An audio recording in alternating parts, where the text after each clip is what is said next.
আসসালামু আলাইকুম প্রিয় শিক্ষার্থী, ডিপ্লোমা ইঞ্জিনিয়ার্স কোচিং এর পক্ষ থেকে স্বাগত জানাচ্ছি নতুন আরো একটি ভিডিওতে। তো আমি গত ক্লাসে বেসিক ইলেকট্রিসিটি সাবজেক্টের চ্যাপ্টার 3 আমি একটা প্রমাণ করিয়েছি এবং কিছু আলোচনা করেছিলাম ক্যাপাসিটর সম্পর্কে। তো ক্যাপাসিটর আরো একটি গুরুত্বপূর্ণ প্রমাণ যেটা হচ্ছে পরীক্ষায় আসে। তো খুবই গুরুত্বপূর্ণ, যেটাকে তোমরা 5 স্টার দিয়ে রাখতে পারো এই প্রমাণটা। ঠিক আছে, এই প্রমাণটা এই চ্যাপ্টার থেকে খুবই গুরুত্বপূর্ণ। যে প্রমাণটা হলো ক্যাপাসিটরের সঞ্চিত শক্তি W = ½ CV²। তো এই প্রমাণটা আমরা করব। আমাদের বইতে যেভাবে প্রমাণটা দেয়া আছে আমরা সেভাবে করব না, আমরা একটা অন্য নিয়মে প্রমাণটা সহজভাবে বোঝার জন্য আমরা প্রমাণটা অন্য নিয়মে করব। তো চলো, যারা বইয়ের প্রমাণটা করব না, কারণ হচ্ছে বইয়ে তোমাদের ইন্টিগ্রেশনের মাধ্যমে প্রমাণটা করানো হয়েছে। হয়তো অনেকে ইন্টিগ্রেশনটা বুঝো না, তো সেক্ষেত্রে অনেকের ক্ষেত্রে একটু কঠিন হয়। আমি স্বাভাবিক একটা ভেক্টরের মাধ্যমে তোমাদের প্রমাণটা উপস্থাপন করব।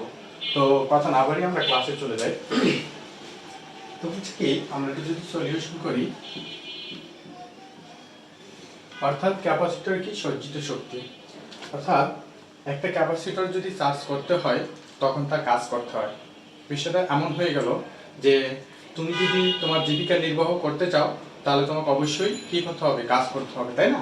তো ক্যাপাসিটর সেম বিষয়টা, অর্থাৎ ক্যাপাসিটর যদি যদি চার্জিত হতে হয় তাহলে তার কি করতে হয়, কাজ করতে হয়। তো এই কাজটাই কি করে পরবর্তীতে ক্যাপাসিটর শক্তি হিসাবে সজ্জিত থাকে। তো এখন বিষয়টা আমি আরেকটু বলি, যে আমি একটু লিখে দিই তাহলে বুঝতে পারবা যে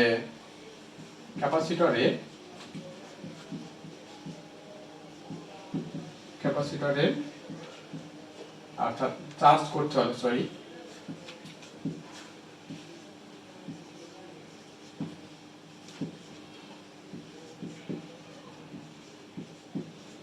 কাজ করতে হয়। ঠিক আছে, অর্থাৎ ক্যাপাসিটর চার্জ করতে হলে কাজ করতে হয়। পরবর্তীতে কি বলছে, পরবর্তীতে ওই চার্জ না, ওই কাজ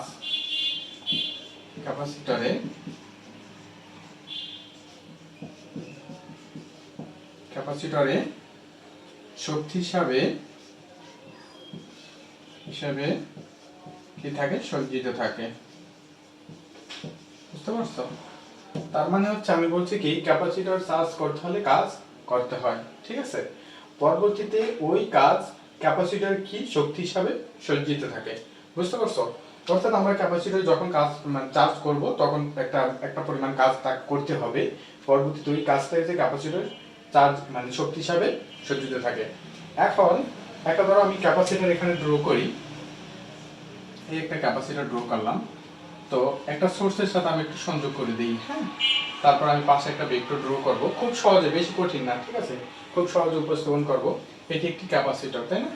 আমি ক্যাপাসিটর দ্বারা ডোনেট করলাম, এটা একটা সোর্স, হ্যাঁ, এটা একটা সোর্স ইউ সোর্স। ঠিক আছে, এই সোর্স, তো এটা একটা সোর্সের সাথে আমি কানেক্ট করছি, হ্যাঁ। তো সোর্সের সাথে কানেক্ট করার পরে আমি হচ্ছে একটা ক্যাপাসিটর যখন চার্জ করব তখন কি বিষয়টা ঘটে। তো প্রাথমিক অবস্থায় যখন আমাদের এখানে ভোল্টেজ থাকে, সোর্স ভোল্টেজটা আমাদের কত, সোর্স ভোল্টেজ, সোর্স সংযুক্ত করলাম। তো প্রাথমিক অবস্থায় আমরা যখন 0 ভোল্ট প্রয়োগ করি, 0 দেই, প্রাথমিক অবস্থায় যদি 0 ভোল্ট হয় তখন চার্জের পরিমাণ কত হয়, 0। ঠিক আছে, তখন এইখানকার চার্জের পরিমাণ যদি আমাদের চার্জের পরিমাণ কিউ, অর্থাৎ কিউ ইকুয়াল টু কি হয়, 0 হয়, তাই না?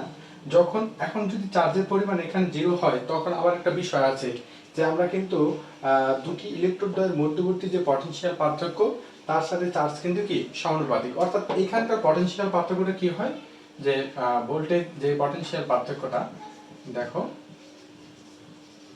পটেনশিয়াল পার্থক্য তখন কি হয়, 0 হয়।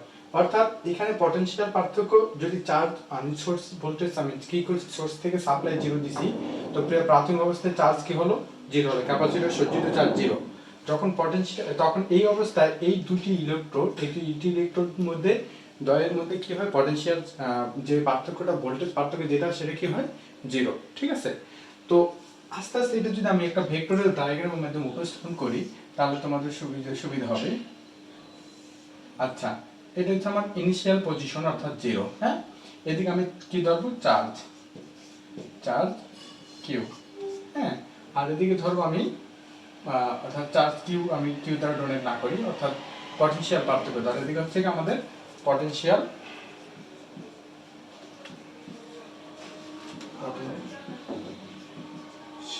ঠিক আছে, পটেনশিয়াল বিভব না ভোল্টেজ যাই বলো, পটেনশিয়াল ভোল্টেজ, ঠিক আছে, বিভব। তো এটা এই দিক হচ্ছে আমাদের পটেনশিয়াল, এদিক হচ্ছে চার্জ। তো এখন হচ্ছে কি, আমরা যখন ইনিশিয়াল পজিশনে আমাদের এই কন্ডিশনে আছে আমরা, অর্থাৎ আমাদের চার্জ কত, চার্জ শূন্য, আমাদের এই পজিশনে আমাদের পটেনশিয়াল পার্থক্য কি, জিরো। যখন আমি আস্তে আস্তে চার্জ এখানে বর্ধিত করব, তখন এর সাথে ভোল্টেজ আমাদের পটেনশিয়াল পার্থক্য আস্তে আস্তে কি হবে, বর্ধিত হতে থাকবে, তাই না? যখন আস্তে আস্তে আমি এই চার্জটা আরো এই জায়গায় নিয়ে আসবো, তখন এই ভোল্টেজটা আস্তে আস্তে আমাদের এই কিভাবে চলে যাবে, বর্ধিত হবে সরলরৈখিকভাবে। অর্থাৎ আমরা কিন্তু একটা জিনিস জানি, কোনটা, যে হচ্ছে যে আমরা গত ক্লাসে প্রমাণে করিয়েছি যে ক্যাপাসিটরে সজ্জিত চার্জ হচ্ছে, ক্যাপাসিটরে সজ্জিত চার্জ এই ইলেকট্রোড দ্বয়ের মধ্যবর্তী পটেনশিয়াল পার্থক্যের সাথে কি সমানুপাতিক। এটা কিন্তু আমরা ওই গত ক্লাসে দেখাইছি। তো যদি সমানুপাতিক অর্থাৎ কিউ সমানুপাতিক যদি বি হয়, অর্থাৎ এটা হচ্ছে পটেনশিয়াল পার্থক্য, এই ভোল্টেজ হচ্ছে কি পটেনশিয়াল পার্থক্য। তার মানে কি, দেখো আমার চার্জ বাড়লে, চার্জ যদি বাড়ে ভোল্টেজও বাড়বে, ঠিক আছে? তো সেই সমানুপাতিক হারে, অর্থাৎ এরকম যদি আমি আবার যদি চার্জ এখানে বাড়াই, তখন আমাদের এই যে কি হবে, পটেনশিয়াল বিভবের মান কি করতে থাকবে, বাড়তে থাকবে। তো এইভাবে ধারাবাহিকভাবে আমাদের পটেনশিয়াল মানটা এই সরল রৈখিকভাবে বাড়তে থাকবে, ঠিক আছে? এটি হচ্ছে ভোল্টেজ বি ভোল্ট পর্যন্ত আমরা বর্ধিত করবো, আর চার্জটাকে কি পর্যন্ত আমরা দিব, কিউ চার্জ, অর্থাৎ এটি হচ্ছে ভি ভোল্ট আর কিউ চার্জ, ঠিক আছে?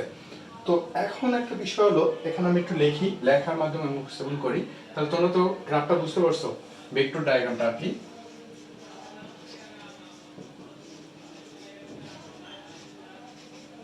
তো ঠিক আছে, ভেক্টর ডায়াগ্রামটা তোমরা তো বুঝতে পারছো যে আসলে কি করছে।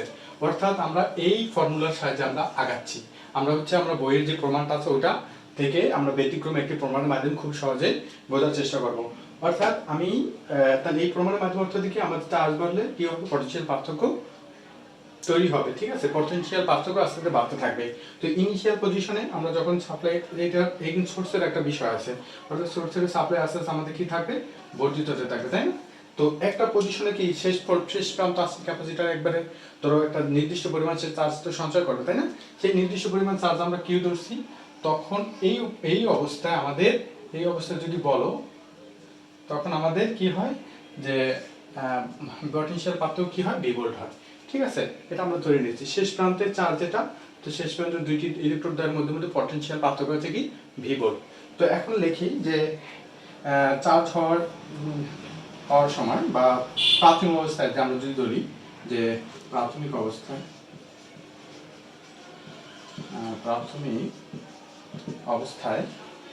হচ্ছে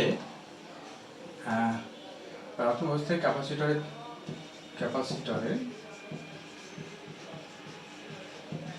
ক্যাপাসিটরে চার্জ হচ্ছে জিরো এবং পটেনশিয়াল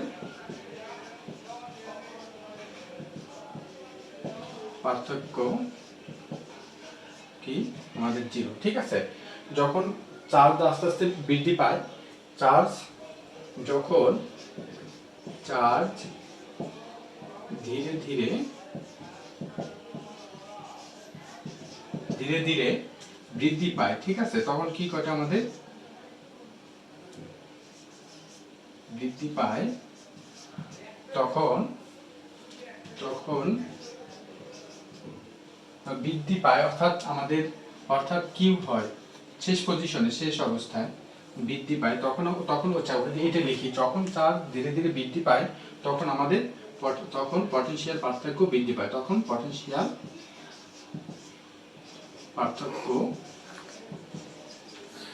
পার্থক্য কি ঘটে, বৃদ্ধি পায়, ঠিক আছে?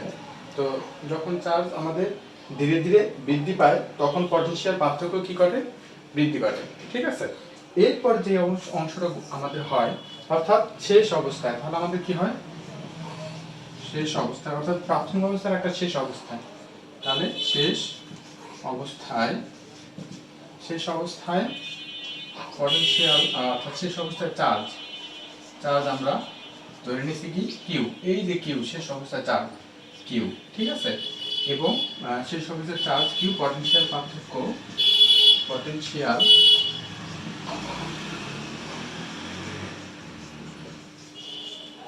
হচ্ছে কি ভি। ঠিক আছে, তাহলে পটেনশিয়াল পার্থক্য হচ্ছে ভি এবং শেষ অবস্থায় চার্জ হচ্ছে কিউ। ঠিক আছে, এই শেষ অবস্থায় দুটো কন্ট্রোল, শেষ অবস্থায় চার্জ কিউ, পটেনশিয়াল পার্থক্য হচ্ছে ভি। তাহলে আমরা এই পর্যন্ত বুঝতে পারছি। তো আমাদের দেখো আমি আরো একটু তোমাদের একটু রিভিউ করছি যে ক্যাপাসিটর যে সজ্জিত শক্তি যে প্রমাণটা, শুরুতে আমরা কি করব, ক্যাপাসিটর চার্জ করতে হলে কাজ করতে হয়, পরবর্তীতে ওই কাজ ক্যাপাসিটরের শক্তি হিসাবে কি থাকে, সজ্জিত থাকে। ঠিক আছে, তো এরপরে আমরা হচ্ছে যে ক্যাপাসিটর একটা আমরা সার্কিট ড্র করে, তো ইনিশিয়াল অবস্থায় ক্যাপাসিটর প্রাথমিক অবস্থায়, ঠিক আছে, তো প্রাথমিক অবস্থায় ক্যাপাসিটর সজ্জিত চার্জ কি জিরো, তখন ওই ইলেকট্রোড দ্বয়ের মধ্যবর্তী পটেনশিয়াল পার্থক্য কত, জিরো। যখন আমি ভেক্টরের মাধ্যমে দেখাচ্ছি, যখন ইনিশিয়াল পজিশন দুইটা আছে, যখন আমরা চার্জ আস্তে আস্তে বর্ধিত করছি, তখন আমাদের ভোল্টেজটাও কি হয়, পটেনশিয়াল পার্থক্যটাও কি হচ্ছে, আমাদের বৃদ্ধি পাচ্ছে, তাই না? তো এই জিনিসটা এখন যে জিনিসটা ঘটবে, আমরা একটু সামনে আগাই, তোমাদের যেহেতু এখানে আমাদের জায়গা না, আমরা শুরু থেকে এটা মুছে ফেলতেছি। তো আচ্ছা, আমাদের প্রাথমিক অবস্থা থেকে তো দেখতে পাচ্ছি। তো এখন দেখো আমরা কি বলছি, এখন আমার যে জিনিসটা প্রয়োজন সেটা হলো যে পটেনশিয়াল পার্থক্য, যে গড় পটেনশিয়াল আমরা নির্ণয় করবো। এখন গড় পটেনশিয়াল অর্থাৎ এই যে পটেনশিয়াল পার্থক্য প্রাথমিক অবস্থায় যে জিরো ছিল এবং শেষ অবস্থায় যে আমাদের কি ভি ভোল্ট আছে না, এর ভিতরে আমি গড় করব, তাহলে কি হবে, গড় পটেনশিয়াল তো গড় পটেনশিয়াল কত হবে, আমাদের কন্ডিশন কোনটা, এই জিরো থেকে ভি ভোল্ট, অর্থাৎ দুইটা মান আমাদের ভ্যালু আছে, একটা ইনিশিয়াল এবং এন্ডিং প্রান্তের ফাইনাল ভ্যালু হচ্ছে আমাদের কত, ভি ভোল্ট, এবং হচ্ছে ইনিশিয়াল ভ্যালু হচ্ছে আমাদের কত, জিরো। তো এই দুইটা ভ্যালুর ভিতরে আমি গড় করব, অর্থাৎ দুইটা মান, তাহলে জিরো প্লাস ভি ভাগ টু, মান হচ্ছে কত, দুইটা, দুই দ্বারা আমি কি করছি, ভাগ করে দিচ্ছি। তোমাদের এখানে মান যদি তিনটা হতে থেকে দ্বারা আমরা গড় করতাম। ঠিক আছে, অর্থাৎ আমাদের উপরের দিকে যত বাড়বে তার সংখ্যা আস্তে আস্তে আমাদের নিচের দিকে বাড়তে থাকবে।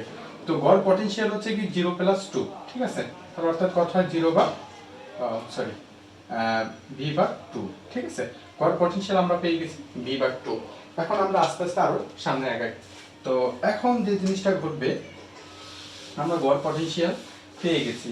তো গড় পটেনশিয়াল পাওয়ার পরে এখন আমরা যাব হচ্ছে গড় মানে কাজের ওই প্রমাণের দিকে আগাবো, আস্তে আস্তে আমরা প্রমাণের দিকে আগাবো।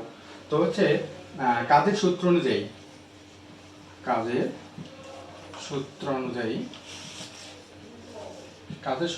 কি ঘটে, কাজের সূত্র অনুযায়ী কাজ ইকুয়াল টু কাজ অর্থাৎ ডাব্লিউ ইকুয়াল টু হচ্ছে গড় পটেনশিয়াল ইনটু হচ্ছে কি চার্জ, অর্থাৎ এই যে চার্জ আমরা সর্বোচ্চ শেষ অবস্থায় চার্জ এবং এর ভিতর গড় পটেনশিয়াল পার্থক্য, সেইটা আমরা নির্ণয় করছি চার্জ। তাহলে কি হবে, গড় পটেনশিয়াল আমরা কত পাইছি, বি বা টু, এবং চার্জের পরিমাণ হচ্ছে আমাদের কত, কিউ। ঠিক আছে, চার্জের পরিমাণ আমরা কিউ তার ডোনেট করছে আমাদের চার্জ, হ্যাঁ, ক্যাপাসিটর চার্জ। এখন আমরা আরেকটা যে মান জানি, কিউ ইকুয়াল টু জানি কি সি ইনটু ভি, তাই না? তাহলে আমরা আবার কি লিখতে পারি, ভি ইকুয়াল টু কি লিখতে পারি আমরা, অর্থাৎ কি ইনটু সি, আমাদের এই মানটা ধরো, আর কিছু লাগবে না, কি ইকুয়াল টু জানি কি সি ইনটু ভি, অর্থাৎ এই যেখানে সমানুপাতিক চিহ্ন উঠিয়ে আমরা যে গত ক্লাসে যেই ইকুয়েশনটা দেখছিলাম, কি ইকুয়াল টু হচ্ছে সি ইনটু ভি। তাহলে এখন আমরা কি এর মানটা বসাই দিই, তাহলে বি ভাগ টু ইনটু হচ্ছে সি ইনটু ভি। তাহলে দেখো এখানে কত আছে আমাদের, এই ভি এবং হচ্ছে কি এই ভি, তাহলে দুইটা মান আছে, এখানে গুণ হয়ে গেলে কি হবে, স্কয়ার হয়ে যাবে। তাহলে হচ্ছে কি বি স্কয়ার ভাগ টু ইনটু সি, এটা লিখলে হয় কি হাফ সি বি স্কয়ার। এটাই আমাদের প্রমাণ। অতএব তাহলে আমাদের প্রমাণটা হচ্ছে কি, আমাদের দেখো এই, তাহলে আমাদের কি প্রমাণটা দাঁড়ায়, ডাব্লিউ ইকুয়াল হচ্ছে হাফ সি বি স্কয়ার। তাহলে প্রমাণটা কি সহজ হয়ে গেল না? বেশি কঠিন না। তোমাদের ইন্টিগ্রেশনটা মনে রাখার দরকার নেই। তোমরা হচ্ছে এইভাবে তোমরা যদি আমাদের এই প্রমাণটা সজ্জিত শক্তির প্রমাণটা উপস্থাপন করো তাহলেও হবে, ঠিক আছে? তো এখানে জাস্ট হচ্ছে তোমাদের ভেক্টরটা ড্র করতে হবে, একটা সার্কিট ড্র করে জাস্ট হচ্ছে তোমরা হচ্ছে ইনিশিয়াল পজিশনে এত পেছানোর দরকার নেই, জাস্ট প্রাথমিক অবস্থায় যে জাস্ট লেখাগুলো লিখে এই প্রমাণটা এভাবে উপস্থাপন করবা খুব সহজে। ওই ইন্টিগ্রেশন কিভাবে হলো অত জটিলতা তোমাদের যাওয়া দরকার নেই, কারণ তোমরা ইন্টিগ্রেশন ফর্মুলা এখনো জানবা না। তোমরা তোমাদেরকে শত শিখাইলেও তোমরা এটা হার্ড মনে হবে, ঠিক আছে? তো সহজভাবে নাও। এই যে পটেনশিয়াল পার্থক্যের যে ভেক্টর ডায়াগ্রামের মাধ্যমে যে সজ্জিত শক্তির যে প্রমাণটা করানো হলো, তোমরা এইভাবেই হচ্ছে পরীক্ষা আসলে এইভাবে উপস্থাপন করবা, ঠিক আছে? তো এই ছিল হচ্ছে ক্যাপাসিটর সজ্জিত শক্তির প্রমাণ। তো আমি নেক্সট ভিডিওতে হচ্ছে তোমাদের ম্যাথগুলো করাবো, হ্যাঁ? আস্তে আস্তে ধাপে ধাপে তোমাদের ক্লাসগুলো আমি নিচ্ছি। তো এই পর্যন্ত আজকে সবাইকে ধন্যবাদ। আসসালামু আলাইকুম।